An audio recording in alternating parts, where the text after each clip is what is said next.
Welcome. Thank you. Tonight, you are at what we call a Compass to Care program, and we do these Compass to Care programs all around the United States because what we're doing is we're taking many different aspects about multiple sclerosis and presenting that to you. It's not only about the medications that you need to know about, there are just so many other things, of which some you will hear about tonight. For tonight's program, I want to thank two of the pharmaceutical companies who supported tonight's program with the educational grant. And that is a new player to the field named Celgene. Okay, you'll be hearing much more about Celgene in months to come. We do want to thank them. I hope everybody will say thank you. Thank you. Another one is one that has been in the foreground much of the last year plus, and that is Genentech. All right, and so we want to thank them as well. And of course, we want to thank those that were here tonight to exhibit and be here for you. For those that do not know, my name is Stuart Schlossman. I too have multiple sclerosis. Long story with that. You can see me about that later on if you wish, but we're not doing that right now. We do have three presenters to bring for you tonight, and we're going to get started on the first one very shortly. So tonight's program, though, we do have Jeff Segal, and Jeff Segal is a personal trainer. I'll speak to you about him in a minute. We do have Dr. Justin Konitzer, who's a neuropsychologist from the local area, and we do have a local favorite of yours, and that is Patricia Pagnotta, and I probably don't have to describe her, so right now I won't, but later I will. Okay, so let's talk about Jeff. So Jeff is the recipient of the 2007 National Strength and Conditioning Association Personal Trainer of the Year Award. Great. He's authored articles for numerous MS publications, in addition to others such as Shape Magazine. He's the owner of Balanced Personal Training since 2004. He's a national motivational educational speaker. He speaks all across the country for MS Views and News as an advocate of ours and all over social media. And he's a graduate of a favorite of many of you, and that is Florida State University. Okay. He has been living with multiple sclerosis since 1998, and let's welcome Jeffrey Segal. Thank you. I'm here to talk about wellness, exercise, and the first thing I want to address is power. Thank God we got power. Because a couple hours north of us, they're probably not going to have power for a long time. They're getting beat up right now pretty good.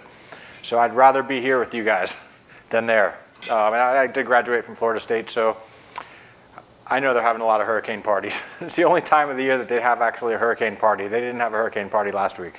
That was not anything to celebrate. So I've been living with MS, gosh, it'll be 20 years in about 2 weeks. So you guys coming to my party? All right, this is my party right here. Exercise and MS is something that did not really get much notoriety for a long time. Actually, for the majority of the history of MS, people were told not to exercise. When I was diagnosed, I was told not to exercise. I still did because that's what I did my whole life. And I wasn't giving that up. And eventually, the research supported what I was doing. And for all of you in here that hear the words, "you look great," and you get offended, this is a reason to exercise. Because if you did exercise, and you did it better and better and better, and then you're told you look great, you'll say thank you. That's a big deal, because who doesn't want to look great? We're stuck with an illness that you can look great and be upset about it, because there's a silent part of the illness, an invisible part.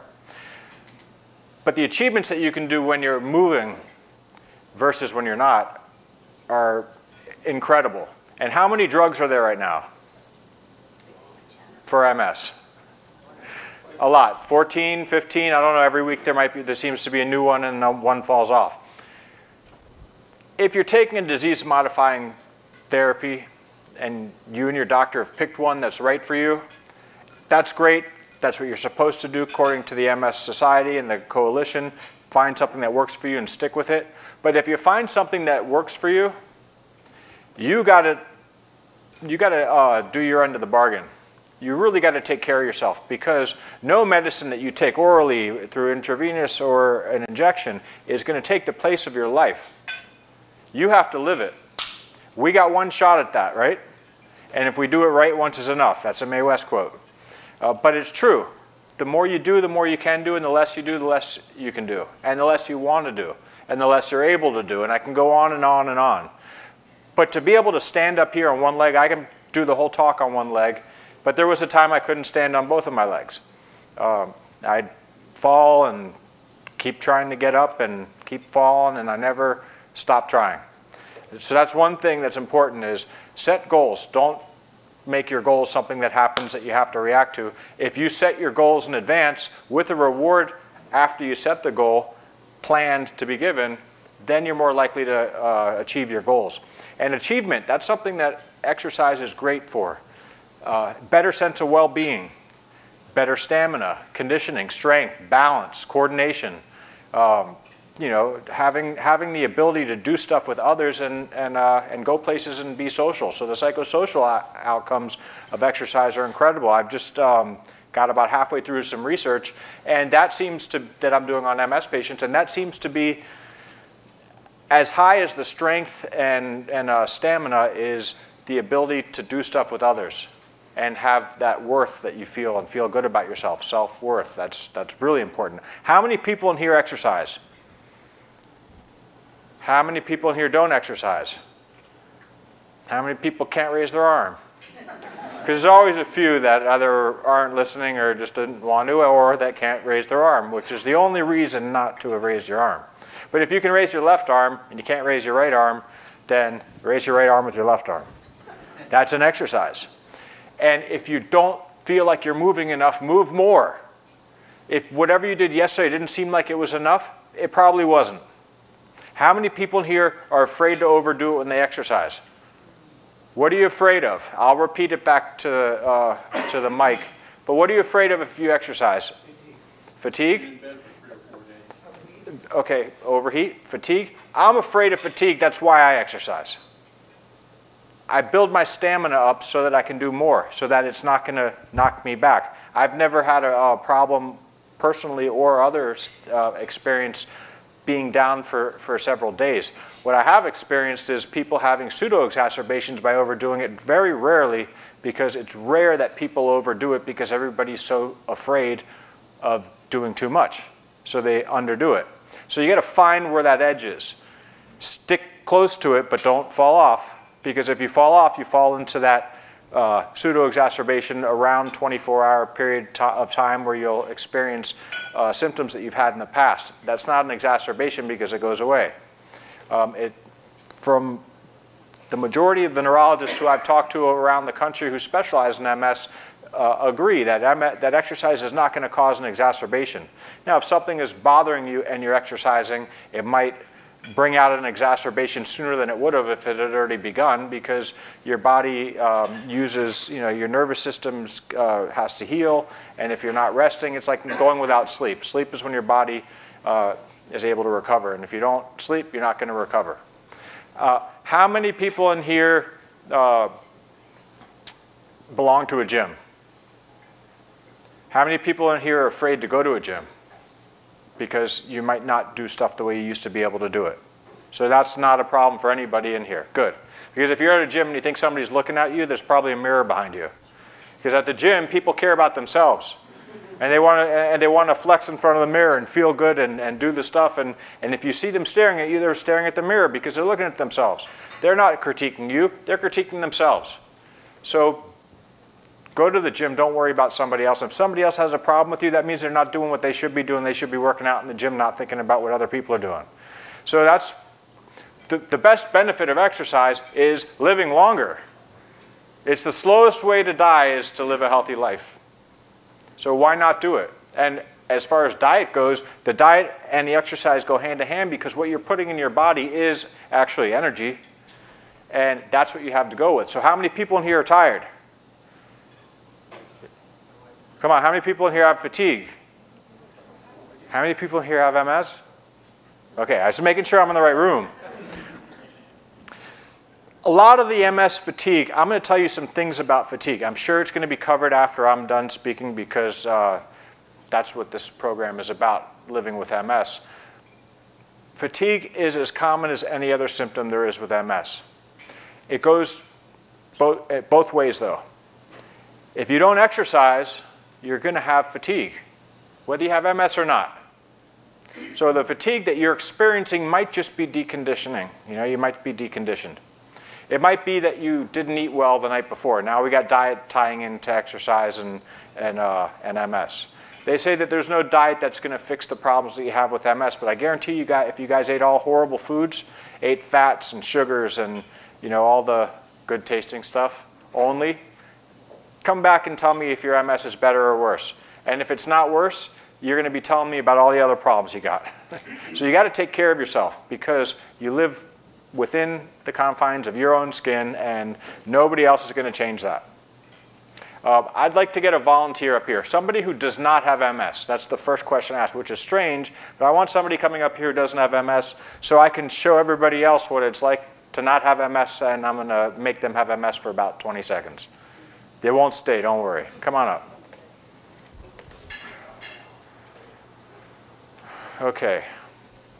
First, you have to give permission to be on video to the camera, as long as you give permission. Yes? That's a yes, though? That's a yes. Okay. This is like when you're flying and you're in the exit row, you have to hear the yes. Right. Okay, what I want you to do is stand right between where those two things are and face that way. Put your feet, let them touch each other. All the way touching. Okay, now head up. Okay, do you feel your balance a little bit off? It's always off. Is it always off? Yep. And you don't have MS? Nope. Wow, so other people have that problem too? Sure. Okay, so we're like everybody else. Okay, now close your eyes. Can you guys see him swaying around? Yep. If not, now do you see him? Well, is that what I need to do? So now what I want you to do is, can you balance on one leg? No. Ah, you did. Try it again. Okay, now do it one more time.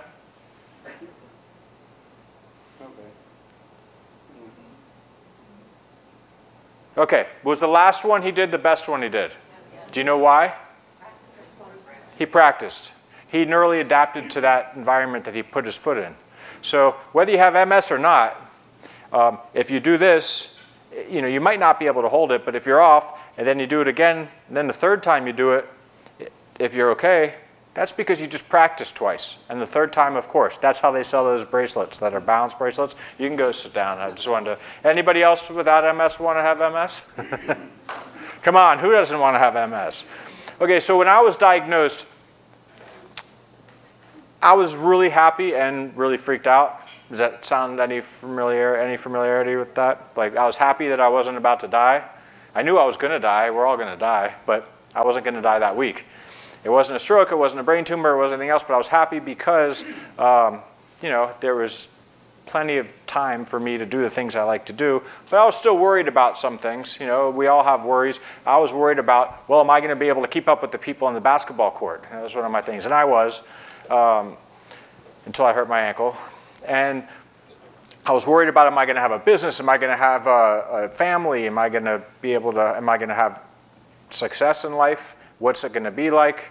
I didn't think about divorce. I ended up getting married and divorced, so I got both of them covered since I was diagnosed.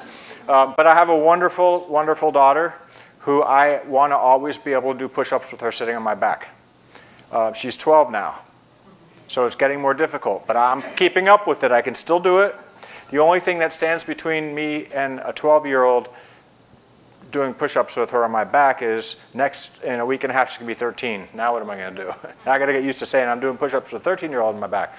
But because I've done it since she was a baby, it's practice. I'm conditioning myself just because I want to be able to do it and it's kind of cool. Although the other thing standing in my way is because she's 13, she wants nothing to do with me when I do that kind of stuff. So diet and exercise do go hand in hand. And how many people in here feel that their metabolism has slowed down because they've gotten older? Okay, now I want you to think about that. What has happened in the aging process from the time that you were a kid, when you were a kid playing outside? Do you guys remember back to those days? You play outside and you don't come in until you're dragged inside because your parents are calling you in for dinner, right? Does that sound right? You do that every single day, full of energy. You don't get too tired from doing that, do you? You don't say, okay, I can't do it anymore. You guys do it without me. I'm too tired. That doesn't happen when you're a child. I don't ever remember it happening. I kept going and going. There came a time where most of these people who were out playing or joined teams and were on sports didn't do that anymore. And that also correlated with a change in their eating habits. So you get out of school, first off, before you get into school, how many parents do we have in here? How many times did you feed your child a day when they were an infant? Every time they cried, right? It's either that or changing their diaper. And if they change their diaper and there's nothing wrong, then you try to feed them. But the thing is, every 2 to 3 hours, maybe 3 to 4 hours, you hear that cry or you've fed them and they're okay. And then they're moving around constantly. And then every 3 to 4 hours when you're in school, you wake up, what do you do the first thing? Because your parents tell you it's the most important meal. It's true. It doesn't mean it's not true once you become an adult. It means you should be eating first thing in the morning and drinking water. That's something we need to do a lot more of, is drink water and eat breakfast. And after breakfast, what happened? When we were in school, you'd have a break, you'd have a snack, then you'd have lunch, and then you'd come home from school, have a snack, and then you'd have dinner, and then possibly even dessert. That's 6 meals a day, right? 6 times you're eating a day. But what happens when you get out into the real world? A big dinner. Because you don't have time for other stuff. You do have time for other stuff. How many people don't exercise because of time? All right. Do you have time to be ill? Do you have time to be in your deathbed right now? Well, that's the reason why we need to keep moving. In addition to it improving your metabolism, the more often you eat and the more you move, the higher metabolism is. So therefore, if you slow down and you stop doing things because you're working and doing other things that are more important to you, and you're not eating as often, does it really correlate with your age? Does it have to have an age correlation? Or is it a product of the behavior of the people around you? You know, how many animals do you know, other than humans, that gain weight with age? What do you call an animal in the wild that gains weight with age? Dinner, right? So luckily, you know, we can't compare ourselves to the animals in the wild because they don't have computers. You know, we do. But our computers are not going to get us energy unless we put our finger in the socket, and that doesn't work. So you have to move more to be able to move more and to be able to move better. And when I ask people around the room, the majority of the people who I'd ask questions about what they wanted to hear about, it comes down to like balance. How many people in here want better balance? Okay, I do too, but I also want better stability. Balance and stability go hand in hand. But if you don't have stability, which is this, how are you going to do this?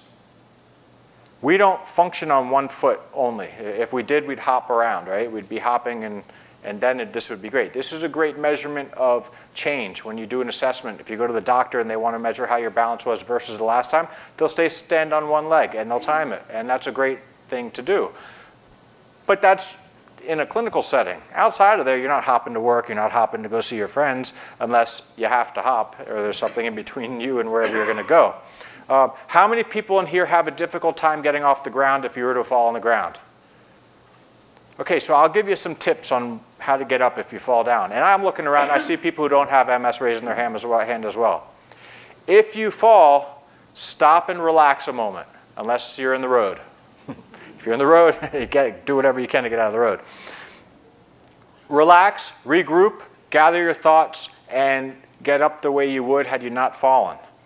Because you don't want to panic. If you panic when you're on the ground, what's going to happen? You're going to tighten up, probably have spasticity, have all these little symptoms start popping up, and then say it's because of the MS. Don't panic. In fact, if you're unable to stand off the ground and it wasn't an accident, it's something to practice. There's many ways to get up off the ground.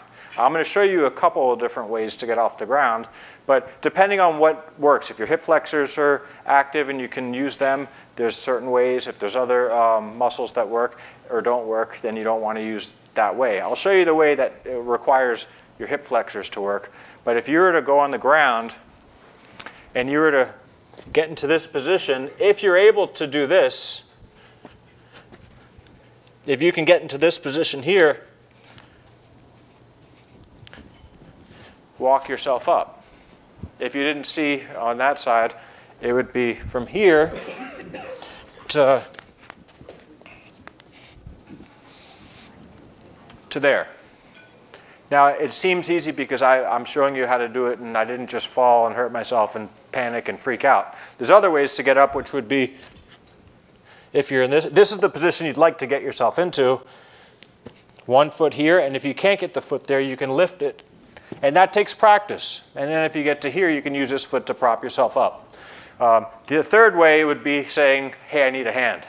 It's not out of the, there's no rules against asking for help. And if you don't ask for help and you need help often and you feel like your friends or people around you aren't going to help you, you got one of two problems.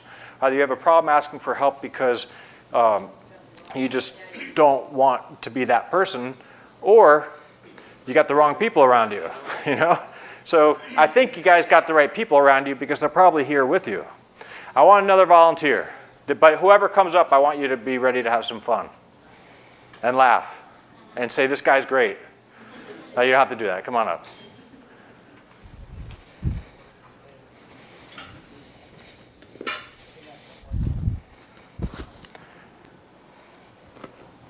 Okay, I need you to tell them. And Yes. yes, you agree to, you're okay to be on film? Yes. Okay. Hi, everybody. All right, so take this. This is what you take when you're lonely. That's Wilson. You know the movie? Hi, Wilson. Okay, Will you so come swimming with me? yeah, throw that to me. Not that hard here. Now throw it. I'll get it. No, no. No, so. Sidestep. Now I want you to see what she did by stepping to the side. How many people in here practice stepping to the side? You can keep throwing it. Do you guys practice stepping to the side, back and forth? Now I'm a moving target. So if you practice stepping to the side, you're less likely to fall stepping to the side. If you don't practice stepping to the side, chances are you're more likely to fall.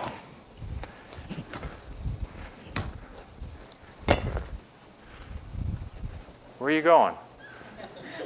The door's that way. No, I'm just kidding. Yes, but Did the room move on you? the body did. Okay, I felt it too. Okay, so now you throw it over here. Now here, you take this one. Take this one. I don't have eyes on the lap.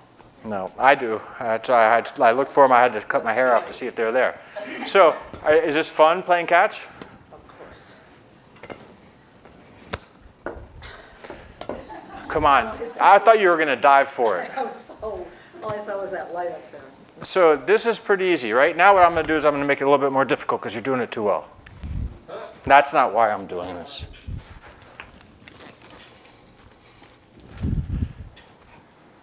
Take that. You'd be surprised that's 100 pounds. I don't know on what planet, but okay, so throw that to me. I'm not going to throw this back yet. That's a 3-pound ball. Now throw it at the ground really hard.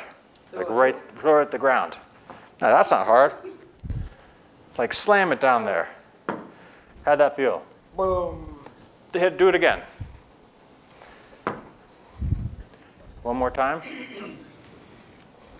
Wouldn't it be nice if it exploded? Why would that be nice?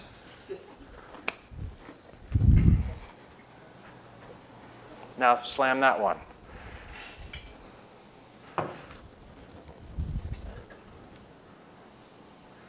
Now I want you to pick it up. That was good mechanics how you picked that up, by the way. Thank you. Okay, let's switch. This is heavier. You just one time and that's going to be it for you. Slam that as hard as you can. Whatever frustrates you is right here. Slam that down. Just don't say what it is, because they might be here. No, I'm just kidding. Slam it. Come on, do it. Hurricane Michael. No, I said don't say it. It's Hurricane Michael. It's not a person. Well, it's that thing that's out But there. there could be a Michael here, and that could be who you're really talking about. Thank you very much, though. That was easy, right? Fun, enjoyable. You exercised. It was good. If you did that all the time, you'd be burning calories all the time. Right, thank you. Do you need a hand getting back to by your table? At the top of the legs to go back. So what I had mentioned before was just by watching how she moved when she sidestepped. How many people in here stepped to the side? I asked you, I didn't see how many hands were raised. There's a lot of exercises stepping laterally.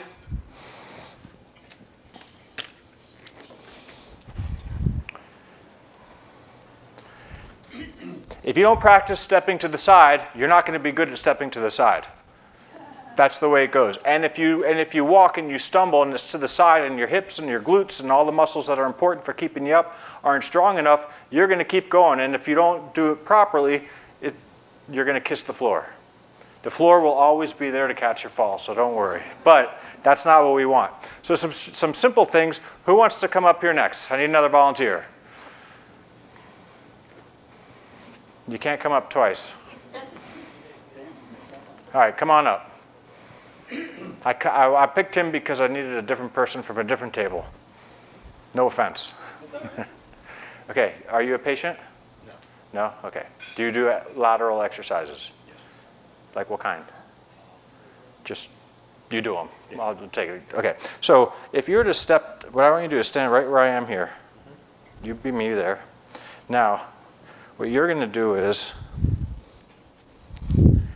step to the left and touch the cone with your right hand. And step back. What you're doing, you're using your glutes to do that. And step back hard. And step. Now do it 2 more times. Now tell the camera you're okay to be recorded. Okay, good. Okay, cognition, right? I forgot. So now tell the camera to, I'm just kidding. It's good. So here, take this. Since you don't have MS, actually, you're strong and don't have MS, I can tell, right? You power lift? A little bit. Okay, a lot.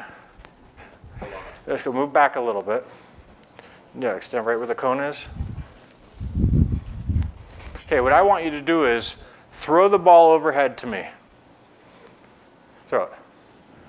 Not like that. That was like a basketball shot.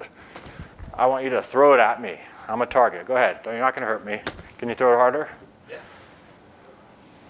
Come on, you can throw it harder than that. One more time, harder. Come on. I feel like I'm in Raging Bull. Harder.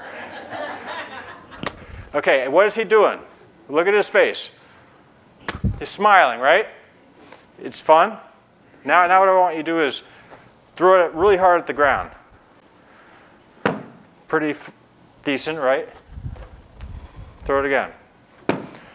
Now what you're doing is a full body from head to toe. You're working from your feet all the way up to here. One more time. Okay, now I saw how hard you can throw it. You can go sit down because I don't want you throwing it that hard at me. Thank you very much. I like having people do that exercise because it's fun.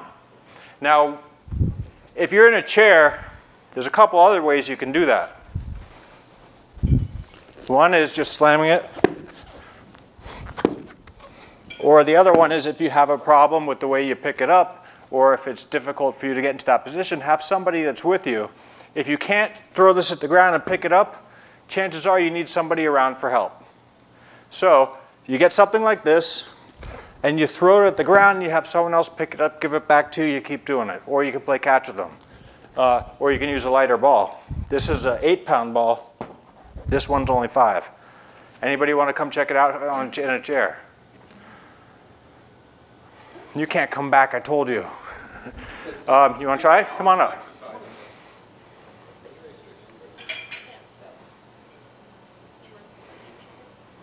Now this is going to show you something, and she's talked to me prior to coming up right now. What can she do for her leg because her leg wasn't able to move and this and that. You do what you can with what you got. So if your right leg it doesn't work and it's not moving whatsoever, what do you think's better to do? Focus on the right leg all day and not move it, or move what you got that can move? It's B, right?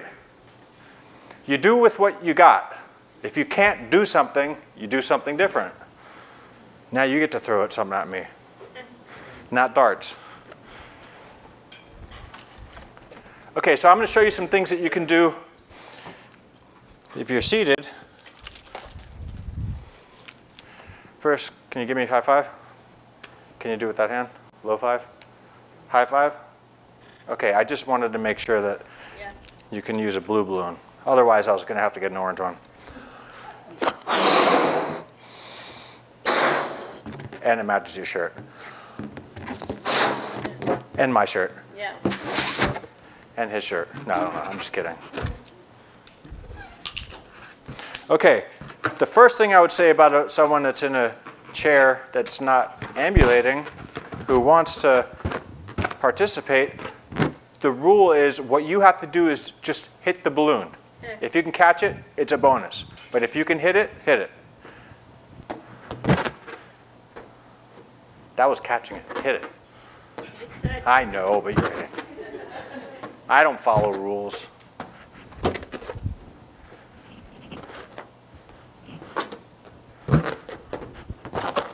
You're getting good.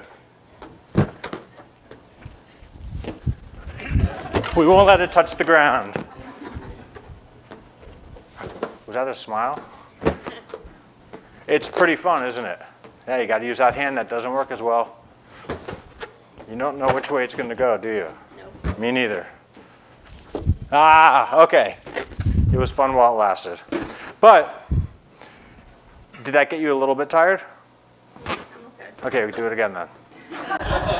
Hit it. Still smiling. Is that more stuff than you've done most of the day, as far as movement goes? Maybe. Yeah. We didn't move. Was it difficult? Is this difficult? Is it expensive to get balloons? You just got to find a birthday party. Okay. She was smiling. She's enjoying herself. She's being active. She's using what she can use. If I told her to kick it, I'd expect to get punched. Because I would never ask somebody to do something that they can't do. If we were going to work on it, that'd be another story. Was that fun? Yeah. Everybody smiles when they see a balloon because they want a birthday present. Where's mine? So now for your legs, if you're not ambulating, it's important to have movement in your legs. So then you do some passive movement, some stretches, range of motion stuff, so it would reduce spasticity. Do you get spasticity? Well, that's something you can have someone else do, move it. Or you can pick your legs up. Hey, wait, you did that on your own. Yeah. Okay, so that's twice as good as I was expecting. I was expecting you to lift it with your hand. Great. Well, thank you so much. Did a great job. Take that. It matches you too well. Okay. One other person, and then I'm going to get Q&A. So I want to show one other person something, and then I'll be a little bit quick on my Q&A. Yeah, did you give permission to be on the stage? Yes, she did. Okay. Said it at the camera. All right. I need to talk to the neuropsychologist about that. Okay. We're going to open up to questions since I didn't get another volunteer. Would you like to volunteer, Stuart? Come up for something real quick? While he's on his way up here, I'm going to tell you something great about what he's been doing. He's been working out with me twice a week. When he's not doing twice a week with me, he's doing it on his own. I built him a program. He's doing it. It's catered to him. You can have his program. But you're at his program. So he's able to do these better and more efficiently by exercising, because if he didn't, he'd be tired and he'd say it's because of his MS, and it really might not be because of his MS, or it might be. It is MS, though, because he's doing all these MS programs, so you can blame it on MS. I'm going to show you guys something simple here. Oh, black man. Great. This is the heavy-duty one. That's what you're saying. So I want to show you what you can do without moving, but holding on to something. I became a black belt. Yes. Take that and that. Now walk backwards. Now just hold it. Can you feel your core right now? Absolutely. Now what he's doing is, by not falling forward and holding himself straight up, as am I, but I'm using one side more than the other, you can pull all you want. But he's using his lower back muscles and strengthening them because that would be pulling him forward. Now, had he been facing the other direction, you want to turn around and face that way? Hey, do you mind being video recorded? Yes. All right. Now walk in place forward. This way is a lot easier. So right now he's doing his abs. He's working his abs and his hip flexors because that's what's holding him upright. Okay, thank you, Stuart. And I wanted to brag because he's really doing well and he's doing so much stuff and he always says, can I really do that? And he does. So it's phenomenal what you can do in what seems like a short period of time. Some people think exercise is only for losing weight. You can lose weight by exercising. It's a lot quicker to lose weight than it is to gain weight when you're overweight and you're middle-aged and you look back and you say, wow, I've gained 50 pounds over the past 30 years. Yeah, I want to lose it in the next month. Unless you get a saw, don't do that. Slow weight loss, but even the slow weight loss will be faster than the weight gain. So does anybody have any questions? Let's thank Jeff. Let's thank Jeff. I have to get to you with the microphone, so you could raise your hands. You can make me run around the room. You cannot touch the microphone. It's called germs, so only I am. And you can't touch him either. A quick question, because I broke both kneecaps, and I can't get up because I can't go my knees. Is there another way to get up off the ground without putting your knees on the ground? Well, if you're able to prop yourself up like I showed you, this is without using your knees.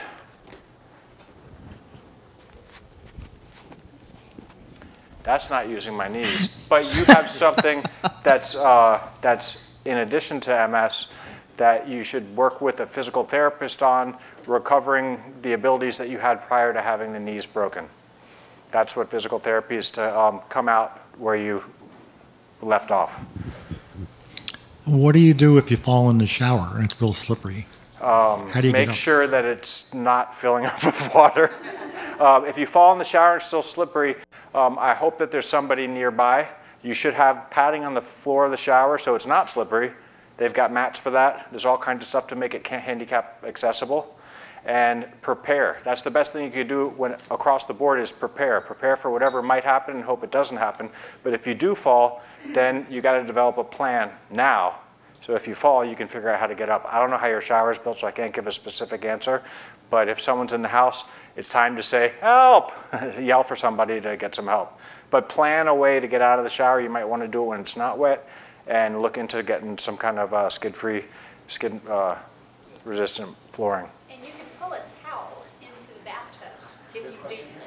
No, I was just going to offer that. She said that you can pull a top, take a towel, and use it to wrap it around something. If you have handicap bars, that's the other way that you can get up. And if you don't have handicap bars, you might want to look into getting them.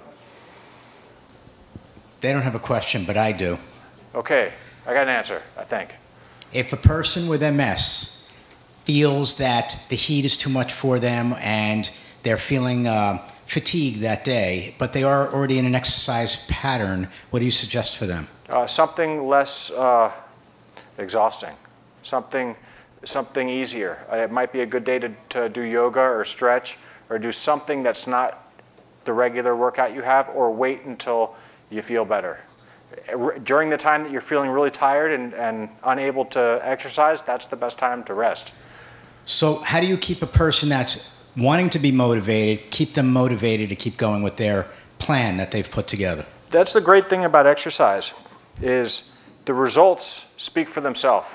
So if you're exercising when you hadn't been and you're doing it in a functional manner, then you're going to be regaining function or improving your function.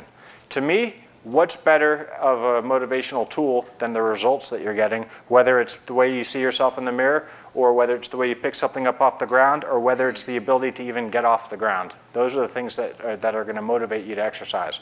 So you see results, you feel the results, and that's what life's all about, feeling better. I'm going to get there in a second, thank you. I just want you all to know, when I started this with him, what he showed you before with the cone on the ground and reaching over, I looked at him and I just laughed and I said, yeah, right. Okay? Now he's got me like doing them backwards, okay? And doing all sorts of things and doing it, touch 3 different things, then get up, you know? So it's like reaching all the way around. It's inspiring. Every time I'm able to do another step of something else that he has, makes me wonder what else is next, and I get there. There's always something else. And I get there.